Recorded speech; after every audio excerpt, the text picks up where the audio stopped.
गहलोत साहब उनको निकम्मा और इस तरह के शब्द कहे, लेकिन उन्होंने एक शब्द नहीं बोला। ये उनके संस्कार है। सचिन पायलट साहब अच्छे हैं, वो कोई विरोध नहीं करते हैं, ना कोई इस तरह की ओछी राजनीति करते हैं। पार्टी धर्म के नाते उनको अगर कांग्रेस की बात को उठाने तो उठाएंगे। मैं तो पायलट साहब को धन्यवाद देता हूँ। तो वो एक सहजता और सरलता जो उनके अंदर है, वो शायद ही किसी नेता में होगी। जितना पेशेंस राजनीति में पेशेंस होता है, और उतना पेशेंस है कि हम उनके जो मुखिया, कुछ मेरे अपने समाज बंधु हैं, उन्होंने कहा साहब चाय पियेंगे, और आज इसी कड़ी में मैं यहाँ कमलेश जी के यहाँ आया था, और यहीं पे आप लोग भी मिल गए। तो चलो ये आप सबको मेरी तरफ से बधाई भी हो। और आपको ये ऐसी कोई विषय हो जिसको कि, क्योंकि विधानसभा में ये जो 6 मार्च को घटना हुई थी, इसका मैंने अपना विषय रखा भी था, जो कि एक टोंक जिले के लिए दुर्भाग्यपूर्ण घटना है जो नहीं होनी चाहिए थी। क्योंकि विषय तो वहाँ विधानसभा में तो है, लेकिन क्या एक्शन उसमें कोई सरकार का हुआ है? कलेक्टर साहब को हमने कहा है, एसपी साहब को भी हमने कहा है कि आपका लॉ एंड ऑर्डर, और इसके अलावा जो डिस्टर्ब बिल हमने वहाँ विधानसभा में लेके आए, वो इसी तरह की घटनाओं को रोकने के लिए। डिस्टर्ब का क्या है, जनरली उसका कांग्रेस वाले या दूसरे दल इसका गलत अर्थ लगा रहे हैं कि हिंदू मुस्लिम की बात है, जबकि डिस्टर्ब बिल तो कोई सा भी हो सकता है। किसी एक ही गांव में अगर सारे जाट और 2 दलित परिवार रह रहे हैं तो वो भी डिस्टर्ब एरिया कहलाएगा। गुजरात में लागू हुआ, उसके बाद में वहाँ कोई दंगा नहीं हुआ, कोई फसाद नहीं हुआ। उसी का परिणाम है कि राजस्थान में भी ये बिल पास हुआ है, और ये इस तरह की घटनाएं जो आए दिन होती रहती है, इन पर लगाम लगे। दो घटनाएं यहाँ पर होती है, एक होली के धुलंडी के दिन होती है, उसके बाद हीरा चौक में भी पथराव होता है। आपने विधानसभा में मुद्दा उठाया, लेकिन अभी तक कोई कार्रवाई नहीं हुई। नहीं, कार्रवाई हो रही है उसमें। देखिए वहाँ पे अगर आप देखे होंगे उस जगह जाके, तो वहाँ जो वन विभाग की जमीन है उस पर निशान भी लगाया है। प्रत्येक विभाग को लेटर लिखा गया है कि आप अपनी जमीन पे काबिज हों, और ईश्वर न चाहे तो जल्दी उस पर कार्रवाई हो। आखिर कब बुलडोजर देखने को मिलेगा? अभी देखिए, वैसे तो सारा मुद्दा हमारे जिला परिषद का है, हमारे नगर परिषद का है, हमारे कलेक्टर साहब का है, यहाँ के जो होते हैं एसडी जो भी मौका मजिस्ट्रेट नियुक्त होंगे उनका भी विषय है।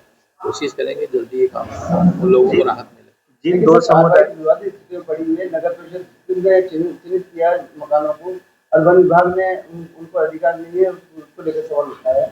लेकिन जहाँ विभाग की सीमाएं मिलती है वहाँ पे कंट्रोवर्सी रहती है। तो आजकल तो सैटेलाइट सर्वे करवा करके जगह चिन्हित हो जाएगी, जो भी गलत बसे हुए हैं उनको हटाएंगे।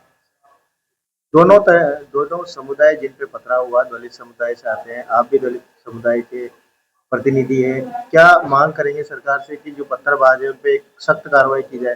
देखिए, जो गलत गतिविधियों में, चाहे वो उस समुदाय में हो चाहे ये समुदाय में हो, गलत जो गतिविधियां जो कर रहे हैं उन पे एक्शन होना चाहिए, और होएगा एक्शन। रात के अंधेरे में इस तरह की पत्थरबाजी करना, एक मोहल्ले में घुस जाना, तलवारें दिखाना, कहीं ना कहीं ये चिंता का विषय टोंक के लिए। देखिए, मैं आपको एक तरुण खटीक का विषय बताता हूँ। दिल्ली में हमारे रंगरेज भाई हैं, वो रंग बनाते हैं। अगर ऑल ओवर इंडिया में देखा जाए तो रंगरेज ही रंग बनाते हैं। उस टाइम उनका रंग लगता तो उसको वो बुरा नहीं मानते, लेकिन अगर तरुण खटीक के परिवार से या उनके किसी ने रंग लगा दिया तो पूरा समुदाय हो गया। तो इस तरह की घटनाएं जो नहीं होनी चाहिए, वो देश के अंदर मैसेज गलत गया। क्योंकि रंग खेलना कोई मजहब थोड़ी कहता है कि आपको रंग नहीं खेलना चाहिए, जिस तरह दिल्ली, लेकिन ये दुर्भावनावश जो काम हुआ ना वो नहीं होना चाहिए। जिस तरह दिल्ली में भी बुलडोजर चला उनके घर पे, जो रंगीत की आप बात कर रहे हैं, इसके अलावा यूपी जो सरकार है वो हमेशा, जो योगी है वो बुलडोजर चलाते हैं। क्या राजस्थान में भी ये एक्शन देखने को मिलेगा लगातार? मैं आपको बताऊं, अभी आपने हीरालाल जी नागर जो हमारे मंत्री और जिले के प्रभारी हैं, आपने देखा होगा कोटा में बुलडोजर चला। ऐसा नहीं, कार्रवाई सब जगह हो रही है, कहीं धीमी हो रही है। अभी आपके डीएसओ थे मालपुरा में, जो कार्रवाई हुई, मेरे को कई लोगों को फोन आया कि साहब निवाई में जब डीएसओ भी इस तरह लिखता तो क्यों नहीं आया, उसको भी सस्पेंड कर दिया। 2 दिन 3 दिन लेट होता, लेकिन हम लोग चाहते हैं ओरिएंटेड रिजल्ट, तो उसका हो गया था, हमारा भी होना चाहिए। होएगा, सरकार की सब नजर में है, और उम्मीद है कि जो दोषी है उनको सजा भी होगी, जो दोषी हैं उनके मकान भी टूटेंगे, और जिन्होंने बदमाशियां करी है उन पर एक्शन भी होगा। क्या लगता है कि रात को 10 बजे बाद ये घटनाएं लगातार बढ़ती है? हम पुरानी घटनाओं की बात करें, बहिर का मामला ले लें, यहाँ का ले लें, या उससे बाद हीरा चौक का ले लें, ये सब रात की घटनाएं होती है।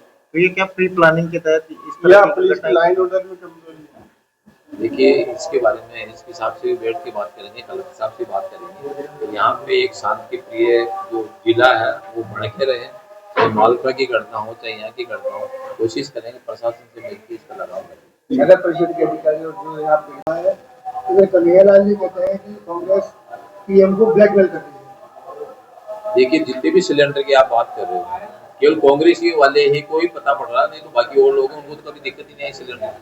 आज भी एक एक घर में दो दो सिलेंडर है, एक कनेक्शन में 2 सिलेंडर है, एक काम कर रहा दूसरा भरा हुआ पड़ा, उनको दिक्कत नहीं है क्योंकि पार्टी धर्म निभा रहे हैं कांग्रेस वाले, और पार्टी धर्म निभा रहे हैं तो उनको वो काम करना ही पड़ेगा। इसका एक उदाहरण बताओ, कन्हैयालाल जी का डिपार्टमेंट का मामला था, कांग्रेस के एक विधायक ने कहा भाई साहब आपने पहली बार हमारे वहाँ पे काम किया और मैं आपको बहुत बहुत धन्यवाद देता हूँ। तो मैंने कहा यार आप वहाँ तो विरोध करते हो, मेरा साहब को तो पार्टी धर्म निभाना पड़ता है। तो ये पार्टी धर्म है, ये सचिन पायलट साहब अच्छे हैं, वो कोई विरोध नहीं करते हैं, ना कोई इस तरह की ओछी राजनीति करते हैं, वो आम आदमी के लिए अच्छा सोचते हैं, लेकिन पार्टी धर्म के नाते उनको अगर कांग्रेस की बात को उठानी तो उठाएंगे वो। लेकिन वो पीएम मोदी पे निशाना साधने सीधे सीधे ट्रम्प की कठपुतली बन रहा है।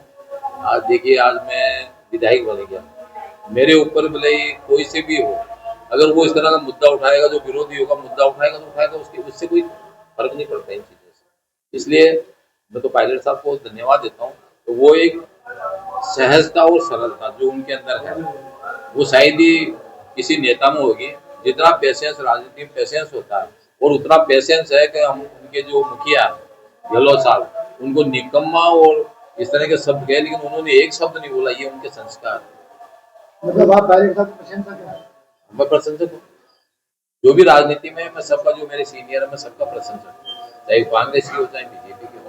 लेकिन इस तरह की जो घटनाएं होती है, इन पे सामूहिक मिलकर कांग्रेस और बीजेपी को कार्रवाई करनी चाहिए। तो इस तरह के दुष्कर्मी या जो बैड एलिमेंट होते हैं ना, वो हर समाज में होते हैं, कोई पर्टिकुलर समुदाय या जाति का नहीं होता, उस पर कार्रवाई होनी चाहिए ताकि समाज में एक सौहार्द बना रहे। ठीक सर।